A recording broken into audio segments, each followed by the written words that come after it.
What's the situation right now in Pittsburgh? I think capacity. I think capacity is good. I think they're because they know the future's bright and there's future capacity. I think there were areas and future projects that had reserve capacity, and because they're not look at the old hospital situation. So there's all these. I'm not saying capacity is like a publicly traded commodity in Pittsburgh any means, but I think the town is doing a great job. I mean, Jonathan Franklin, Teresa Thompson, all of them in figuring out, and a lot of the capacity is reserved to Chatham Park and whatnot. But I think they have a lot of plates that they're spinning right now, but I haven't had any issues. I have not been told no on anything because of capacity. Now, I will say, when I worked on the Cooper project next to McDonald's, that was an issue, but we were able to meet with developers, and the town did such a great, phenomenal job of saying, look, by the time you guys actually build what you're going to build, we're all going to have it straightened out. Okay. The other thing, what's interesting, the next topic I've got on the list, and I don't have to follow the list. No, I don't have to follow the list, but I do because we're going to talk about whatever we want to talk look, about. I was up at Chapel Hill covering the UNC Super Regional games, and there's people there from all over the area, and I got people from Raleigh asking me, well, what's going on with Disney and Pittsburgh? Yeah. So everybody wants to know about Disney's Asteria. I know they put out the press release about they're building this big clubhouse facility. They're going to be geared more. Some of the stuff is going to be geared toward 55 plus. They've put out drawings on it.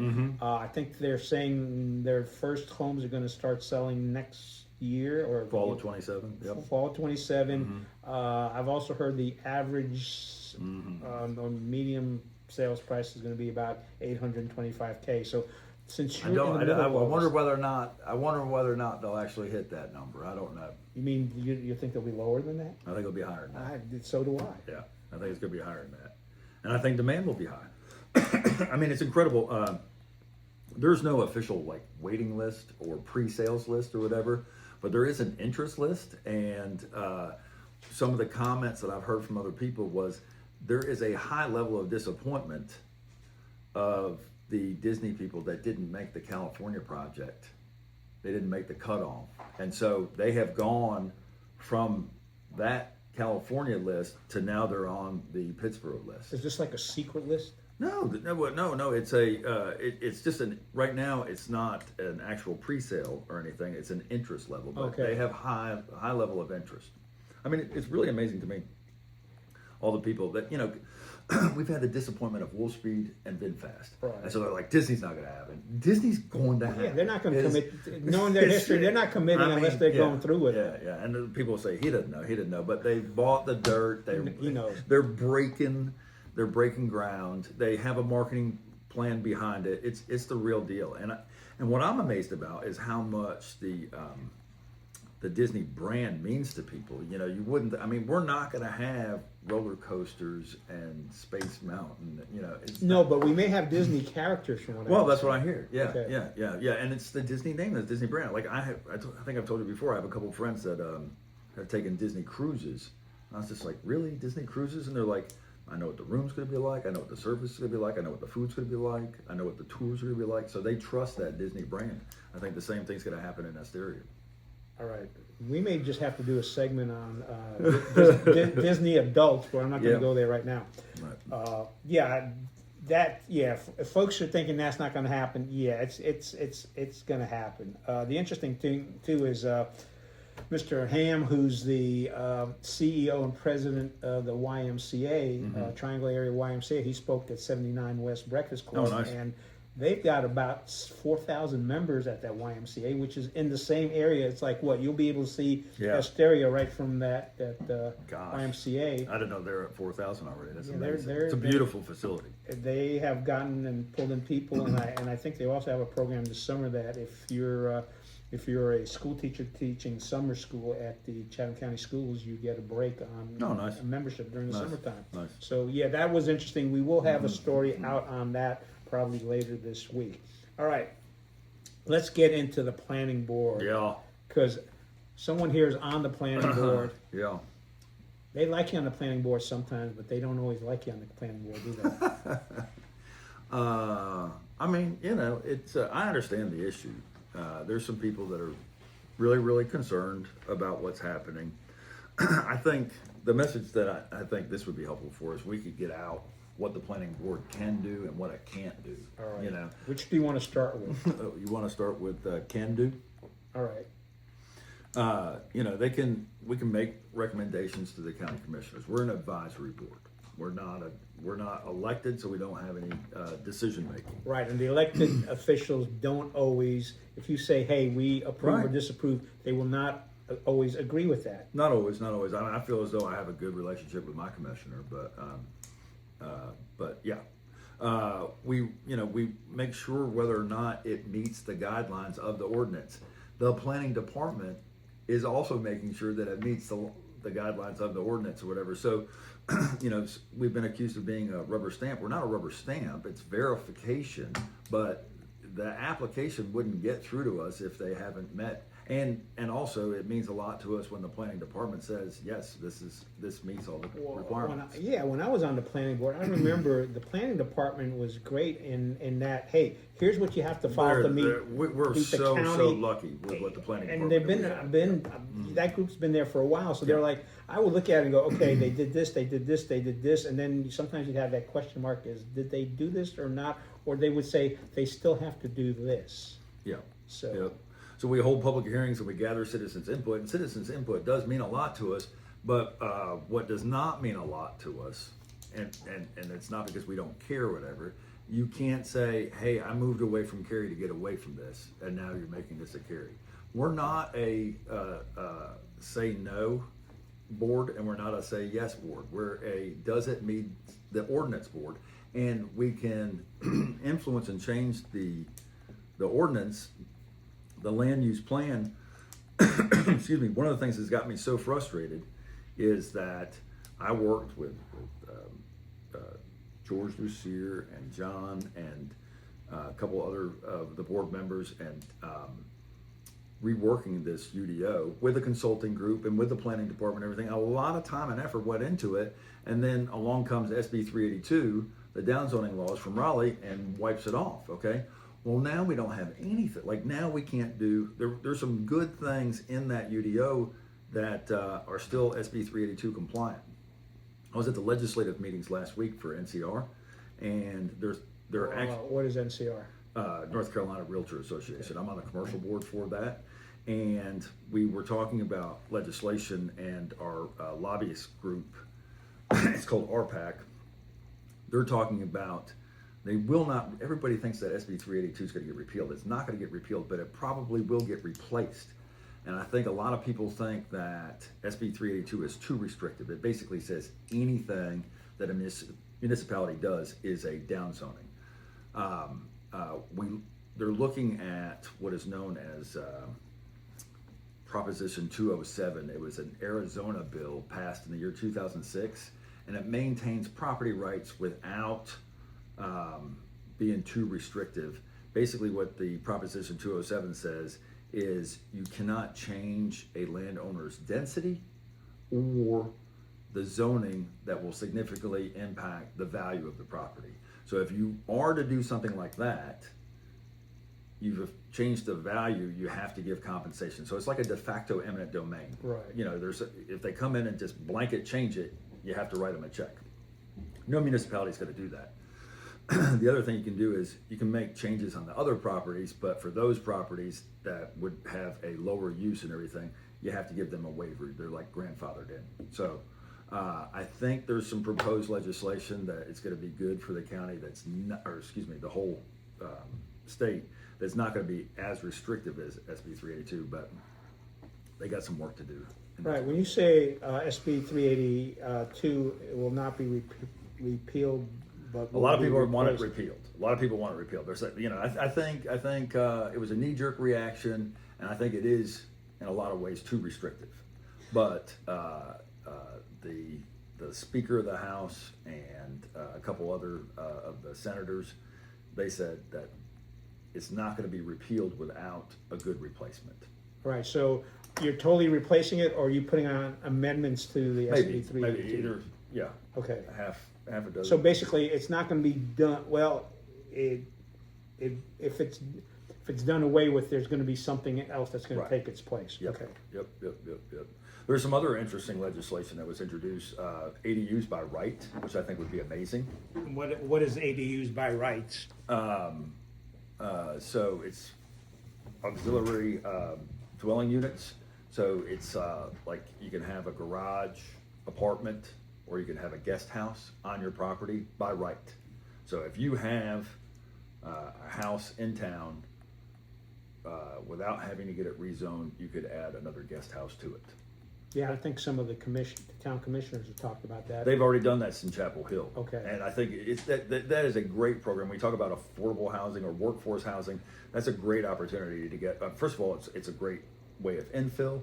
It's probably great for elderly people. I mean, there's I was situations. going to say, wouldn't that be, some people would know that as a mother-in-law? Sure. Yeah. Suite, for lack of a better term. Right. But it's extra income. It's lower rates. It's putting a roof over people's houses. It's an infill situation. I think ADUs by right across the state would be an excellent bill proposal. Is that restricted by size of the property, or is it? If the proposed legislation is if it is zoned residential, then you get to have an ADU. Now you could be part of a neighborhood that still restricts it and says no. Gotcha. But if you're in a unrestricted, like non HOA covenant subdivision, if you have a house by right, you could add another ADU to it. All right, and you could fill that house or that adjoining home with a relative or anybody, pretty much. Yeah. Okay. And out in California, it's so common. I mean, that's one of the good things that I think California is doing for a change. It's so common that there are people in their 60s and 70s that are building ADUs, selling their house. I mean, renting their house, or selling their house and then living in So the they're ADU. they're downsizing and They're still staying downsizing in into the their own same property. Yeah. Yeah. Okay. That's But neat. we just need to think outside the box, and that I think that's a great proposed legislation bill. Right Yeah, I there. could see where it would, like you said, help older folks and help younger Mm-hmm. folks. Shoot, if I've got a kid and they can't, they're making $60K and they can't afford a $540K home. Yeah, and to keep the teachers and the fire The people workforce. and the police people. I think we've talked about this every time we talk about is Yep. workforce housing. Yeah. The other thing that proposed legislation they've discussed is whatever is zoned by commercial would allow residential by right. So Okay, explain that to me. that's really a little bit more complicated than I mean it meant it to be. But when we look at your levels of zoning in the real estate world, the grandest, best, what everybody's desiring for is like some kind of blanket commercial zoning. Sometimes we call it C2 or C4, whatever, but commercial zoning is the best of the best, okay? And commercial means you're gonna get the most money for this property, blah, blah, blah. But what the state legislature is saying is sometimes when something is zoned commercial, you can only do commercial on it. And this might allow, so this would be an alternative situation where something is zoned commercial. If someone wants to do residential on it, they could. So if you have a residentially zoned property, you can't put commercial on it. Right now in a lot of places, if you have commercial property, you can't put residential on it. This is the state saying, because residential is a lower use of commercial, that by right, under a commercial zoning, you can do residential. Okay, so in a real life situation, we talking about a commercial building that has maybe 2 floors geared towards commercial and the rest is residential, or is it a separate residential facility next to a commercial facility? I think they need to work on the legislation as far as that's concerned. What you're describing is a mixed use. Okay. But no, we talked about Kmart. If you had a Kmart, you could convert that into condos or townhomes or something like that. Or if you had just a raw piece of land that was already commercial, you could put townhomes on it. So. But I would still have to go through the planning board process to be able to do that. I mean, yes and no. There's a difference, and that's another thing that is really, really important for people to know about the planning board, what by right means. And if you have something that's, so So what's real interesting is we had a situation on a piece of property here recently, and I'm not going to talk about the exact subdivision or where it is or whatever, but it was zoned R1. Okay. R1 means we can put one house per acre or Right. 40,000 square feet. Okay, so it's zoned R1. So let's just say this was 150 acres. By right, this gentleman could put 150 houses on this property. That's what he's allowed to do without any kind of planning Okay, board right, approval. exactly, yeah. It's by right. He wanted to do what's known as a conservation subdivision. So he's like, look, I have this 150 acres. I could put 150 houses on it. I'm going to set aside 100 acres. And on this 50 acres, I want you to let me put 200 homes on it. That's what a conservation subdivision does. It was a beautiful plan. Right. And, but there was a lot of uproar and everything. He felt as though it wasn't going to get approval, and so he yanked his application. Yeah, but we've had conservation Yeah. neighborhoods, and I remember back when I was on a planning board, there's one that came through, and, Right. and there's people who like that Oh, because absolutely. it's like, hey, It's a win-win. I can see my neighbor, but I also have all this free space to work in. You've done exactly what you want to do. You preserved the rural integrity. You've set aside like great natural resources. You've made it the natural area an amenity for the subdivision, and to incentivize it, which I love incentivizing development like this. You're allowing the developer higher density, and so they can essentially be more profitable. I think. I love. I mean. John and George worked on that real hard. The conservation subdivision, I think, is an excellent plan. Yeah, and I think the other thing is people who don't want to live in that subdivision don't need to get upset because there are people who would like to live in that kind absolutely. of subdivision. Absolutely. Um, Yeah. All right, so we've gone through the planning board. Is there Yep. anything else we need to know about the planning? Oh, actually, I do want to touch base because the next thing we're going to talk about is data centers. And folks, I do want to say thank you to the folks that I know they've approached Eric and they've approached us who say, hey, we appreciate you guys doing because I think we tackle stuff you don't find. We tackle real estate I know issues. more about data centers than I've ever. Oh, I don't know how to say it yet. I don't know if it's data or a data center, but Whichever you prefer. whichever you prefer. Is Tomato, it, tomato. Is it pecan or pecan? We're not going there. But yeah, the county, the planning department has done a good job of explaining to us what data centers are. I think I know the good, the bad, and the ugly. You talked about that at the last planning board meeting, didn't Yeah, you? yeah. Because you can watch that on, Yeah. it's online. Well, we combined, so we've had special sessions just for data centers, and but last meeting we combined the two, and I mean, it's How did you end, before we go into what was in it, how did you end that meeting? Wasn't it where you're gonna have a public hearing on it and then go into another we're planning board meeting? well, so the commissioners put in a moratorium, Right, and they wanted us as the planning board to review it and give recommendations, and we're all over the place as a planning board. I mean, a lot of great, we're very, very lucky to have the people on the planning board that we do. A lot of people bring different perspectives, and I really respect and admire all of them, but we're all coming from a different angle, and we all have maybe, I don't want to say different agenda, but we have different viewpoints. We have different experiences, and we certainly have learned a lot about these places, yeah, I think I heard one board member towards the end of the meeting say, whatever you come up with, you're gonna find a lot of people who will agree with it and a lot of people who will disagree with it. Yeah, absolutely, and we've definitely seen that in the public hearings. We saw great examples of these centers being in other places where they've been a real nice thing for the municipality to have because of the revenue they bring in. I mean, we talked to one county manager, or saw an interview by him. He's like, look, it's paid for one of our schools, it paid for a fire department, and it paid for our police department. I mean, just an amazing amount of revenue.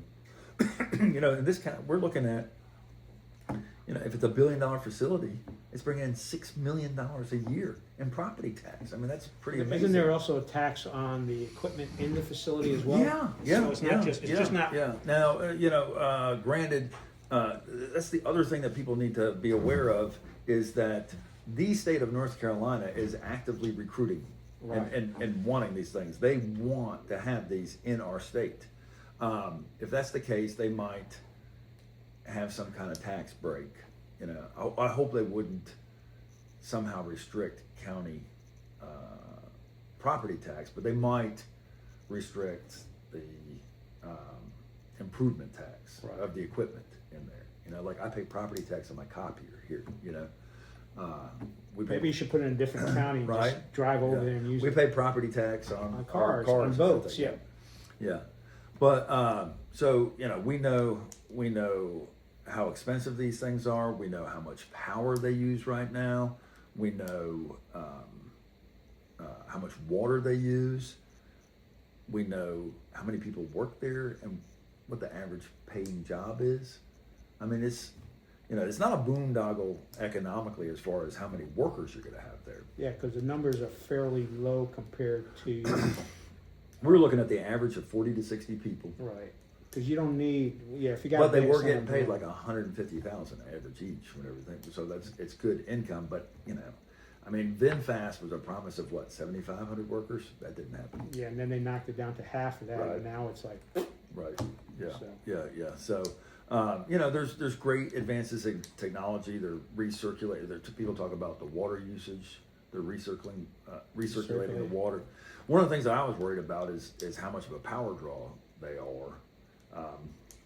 Apparently, North Carolina, its power grid is, they rank different states and different areas, their power grids and everything, and ours is at near capacity stressed. So Right now. Right now. okay. And that's for the whole state of North Carolina. And so bringing these things are power sucks. You Yeah. know? And they usually have to have some kind of alternative system of power, or at the very least, you know, you don't want all that data lost. They have to have a backup. They have to have some exactly. kind of You don't want backup. that stuff shutting down and then coming back on because it can Yeah. cause a whole bunch of different problems. Yeah.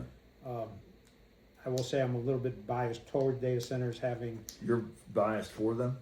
Well, yeah, because I actually had a couple opportunities Uh-huh. to work on providing equipment for a Uh-huh. couple out in Texas. So, and those have worked out really well. Mhm.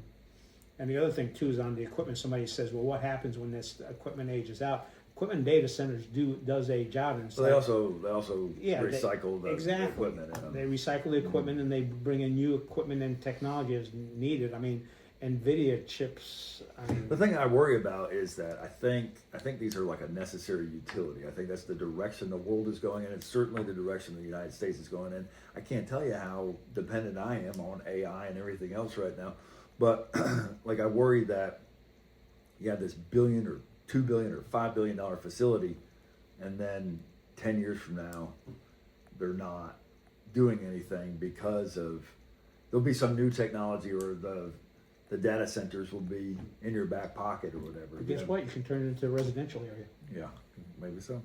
Maybe so. You're talking about turning Kmart into a residential area. All right, we're gonna stop here. We've Yeah. got more to talk about. Be right back.